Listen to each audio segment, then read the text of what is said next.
Assalamualaikum warahmatullahi wabarakatuh. Saya Ginanjar Ganda Santoso dari Fakultas Ekonomi Program Studi Akuntansi Universitas Muhammadiyah Cirebon. Di video ini saya akan memaparkan mengenai tugas kuis pertemuan ke-1 dan kedua mata kuliah Kewirausahaan Islami. Yang pertama, konsep dan definisi kewirausahaan Islami. Kewirausahaan Islami adalah kegiatan suatu proses dalam menciptakan sesuatu yang memberikan manfaat dan bernilai tambah berdasarkan Al-Quran dan Al-Hadis. Kemudian yang kedua, karakteristik entrepreneur Islami. Yang pertama, takwa sebagai kerangka kerja merupakan sebuah konsep bagaimana seorang wirausaha berperilaku dengan menjalankan perintah Allah dan menjauhi segala larangannya. Dalam budaya Islam ada yang dinamakan fatalisme. Kita tidak bisa mengendalikan hasil dibawa kehendak Allah. Yang kedua, halal. Halal adalah prioritas utama dalam arti seorang pengusaha Islam memprioritaskan sesuatu hal yang halal yang bisa diterima agama dan menjauhi yang haram. Semua ini tertuang dalam surat Al-Maidah ayat 88 yang artinya, dan makanlah makanan yang halal lagi baik dari apa yang Allah telah rezekikan kepadamu, dan bertakwalah kepada Allah yang kamu beriman kepadanya. Yang ketiga, jangan berlebih-lebihan dan menyanyiakan sesuatu atau mubazir. Yang keempat, menyembah kepada Allah.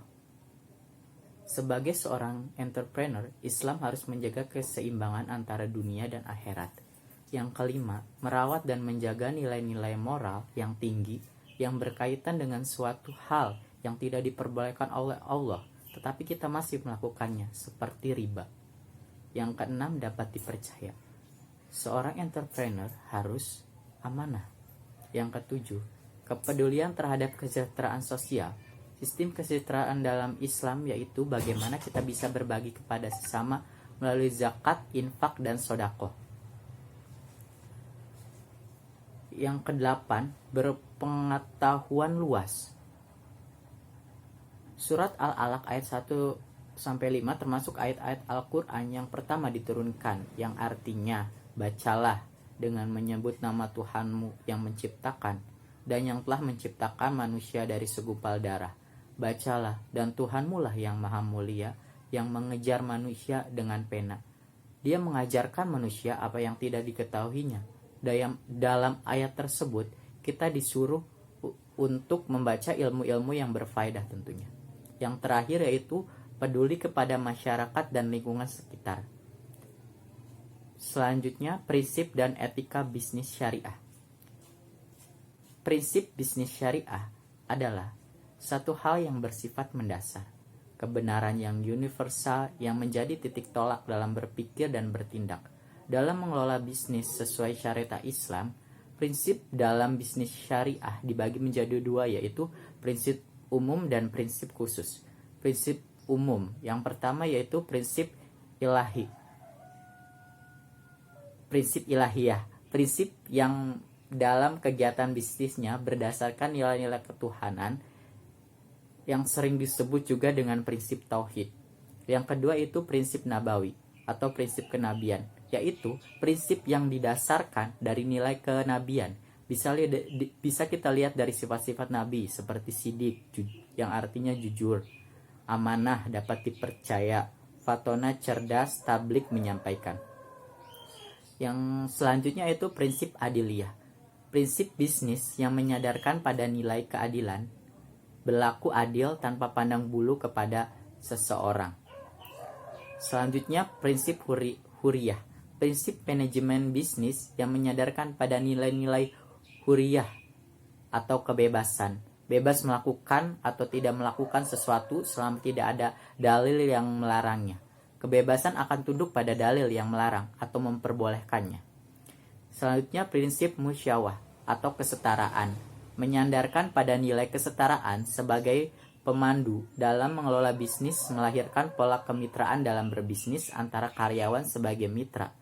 Segala pihak yang terlibat harus dipandang sebagai mitra, bukan bawahan, tidak menekan, menindas antar karyawan.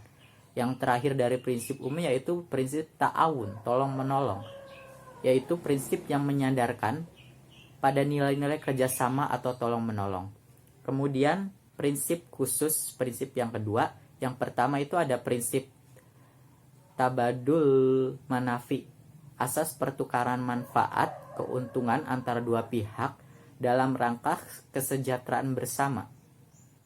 Tidak ada yang dirugikan, bukan sebagai pemilik, tetapi hanya hak memakai.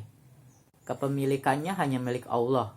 Bagaimana kita menimbulkan bagaimana tidak menimbulkan kemudorotan. Selanjutnya yang kedua ada prinsip pemerataan atau distributif. Peta bisnis tidak hanya dikuasai oleh kaum tertentu, tidak menimbulkan monopoli. Undang-undang tentang anti praktek monopoli, setiap orang memiliki kesempatan yang sama, saling memperhatikan dan saling membesarkan. Yang ketiga selanjutnya ada prinsip antaradin atau saling ridho. Setiap bentuk bisnis antar individu atau kelompok berdasarkan kerelaan masing-masing. Yang menjual rela memberikan barangnya dan yang membeli harus rela mengeluarkan hartanya. Selanjutnya ada prinsip adamul magadir, yang dalam praktek bisnisnya menyediakan unsur-unsur magadir, yaitu masyrir atau judi, garar ketidakjelasan, iktikar atau iktinaz menimbun barang, dolim aniaya, dan riba mengambil keuntungan yang sebesar-besarnya. Selanjutnya ada prinsip albir wa al-taqwa, saling tolong-menolong dalam kebenaran dan takwa. Harus memulai bisnis dengan yang benar. Selanjutnya ada prinsip musyarakah. Ada prinsip berdasarkan akad kerjasama antar dua pihak atau lebih untuk suatu usaha tertentu, di mana masing-masing pihak memberikan kontribusi dan dana, ketentuan bahwa keuntungan dan resiko akan ditanggung sesuai dengan kesepakatan. Yang terakhir ada prinsip kitabiah pendokumentasian. Tidak hanya jual beli akad dengan orang lain agar kita mencatat ketika ada permasalahan menjadi bukti hukum. Jadi perlu adanya pendokumentasian atau perjanjian ya. Selanjutnya etika bisnis syariah adalah sekumpulan asas dalam mengelola bisnis sesuai dengan syariat Islam. Sebagai seorang entrepreneur, kita harus mempunyai etika dalam berbisnis. Di antaranya adalah yang pertama, etika bersifat memberdayakan. Maksudnya membantu pihak yang lemah, memberikan solusi melalui zakat, infak, dan sedekah, memilih bagaimana cara memperdayakan sesuatu dengan kebutuhannya. Yang kedua ada etika pembayaran upah. Bagaimana kita harus mensegerakan membayar upah kepada karyawan, jangan ada yang ditunda-tunda. Selanjutnya ada etika jual beli dan utang. Ada 3 poin yaitu harus memudahkan dalam proses jual beli dan utang, lemah lembut atau sopan, harus melakukan segala kegiatan dengan sopan, jujur, harus jujur dan jangan ada yang dikurang-kurangkan atau dilebih-lebihkan. Selanjutnya ada etika dalam pemasaran. Dalam hal ini, kita sebagai entrepreneur harus jujur dalam menjual produk atau jasa yang ditawarkan. Dalam etika kontemporer, ada 10 hal yang harus dihindari dalam berbisnis syariah. Di antaranya, khianah atau penjelasan yang tidak sesuai sebenarnya. Kemudian ada tagrir, membujuk pihak lain dengan ucapan bohong yang bersifat simpatik. Tadlis, mengelabui kecacatan kepada pembeli. Selanjutnya ada taldis fi al-bay al-murabah, kebohongan pihak penjual terkait harga perolehan. Yang kelima ada gisishi, atau memaparkan keunggulan dengan menyembunyikan kecacatannya. Yang keenam ada hanajushi, memanipulasi barang yang dijual. Yang ketujuh ada mukomaroh, menjelaskan produk melebihi kualitas sebenarnya. Yang kedelapan ada igto, promosi yang berlebihan dengan tujuan memperoleh keuntungan. Yang kesembilan ada talbis, menyembunyikan kecacatan dengan mengunggulkan keistimewaan produknya. Yang terakhir adalah kitman, atau tindakan menyembunyikan secara sengaja informasi tentang produk tersebut. Selanjutnya, hadis Ibnu Daud dan Ibnu Majah. Etika memberdayakan kisah seorang kaum Ansar yang meminta-minta kepada Rasulullah. Suatu ketika, ada seorang laki-laki dari kaum Ansor yang mendatangi Rasulullah untuk meminta-minta. Rasulullah tidak membentak dan menyuruh pergi, pun tidak langsung memberinya uang. Rasulullah malah bertanya kepadanya tentang apa yang dimilikinya. Laki-laki dari kaum Ansar tersebut menjawab bahwa di rumahnya hanya ada sehelai kain kasar untuk selimut dan sebuah gelas untuk minum. Rasulullah menyuruh laki-laki dari kaum Ansar itu untuk mengambil 2 benda yang dimilikinya. Rasulullah lantas melelang 2 benda itu. Salah seorang sahabat bersedia membayar 1 dirham. Tidak puas dengan itu, Rasulullah menawarkan kembali kain dan gelas tersebut. Lalu harta laki-laki kaum Ansor itu laku 2 dirham. Belikanlah yang 1 dirham makanan, lalu belikan kepada keluargamu.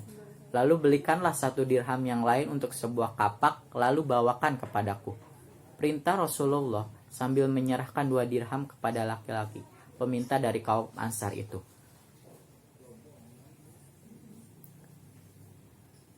Beberapa hari kemudian, laki-laki kaum Ansar itu datang kepada Rasulullah dengan membawa kapak. Rasulullah lalu mengingatkan sebatang kayu pada kapak tersebut. Maka jadilah kapak utuh. Laki-laki kaum Ansar itu diperintah Rasulullah untuk mencari kayu bakar dengan kapak itu, lalu menjualnya. Pergilah, carilah kayu bakar dengan kapak itu, lalu menjualnya. Dan aku tidak ingin melihatmu selama 15 hari. Perintah Rasulullah. Laki-laki dari kaum Ansar itu menuruti semua perintah Rasulullah. Ia pergi mencari kayu bakar dan menjualnya kepada masyarakat yang membutuhkan. Setelah 15 hari berlalu, ia baru menemui Rasulullah dengan membawa uang 10 dirham dari hasil penjualan kayu bakar. Uang tersebut digunakan untuk membeli pakaian, makanan, dan kebutuhan lainnya. Ini lebih baik untukmu daripada engkau datang meminta-minta, kata Rasulullah. Demikianlah cara Rasulullah dalam menghadapi pengemis. Beliau tidak mengusirnya secara langsung, juga tidak langsung memberinya. Tetapi Rasulullah mendorong dan memotivasi agar pengemis itu menggunakan kemampuan dan keterampilannya untuk bekerja secara halal, sehingga ia tidak meminta-minta lagi. Jadi kesimpulan dari cerita itu adalah bahwa tangan di atas itu lebih baik daripada tangan di bawah. Selagi kita bisa berusaha, kita harus bisa mencari uang sendiri, daripada kita meminta-minta kepada orang lain.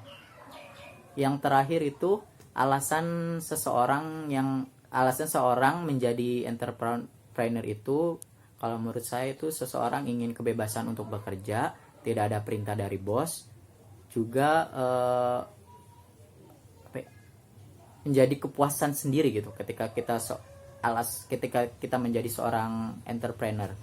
Dan untuk rencana kedepannya, kalau untuk saat ini saya belum ada rencana untuk membuka usaha atau apapun, tapi saya tidak menutup kemungkinan untuk tahun-tahun berikutnya apakah saya siap untuk berwirausaha atau belum. Mungkin itu saja yang dapat saya paparkan pada kuis kali ini. Kurang dan lebihnya saya mohon maaf. Terima kasih. Wassalamualaikum warahmatullahi wabarakatuh.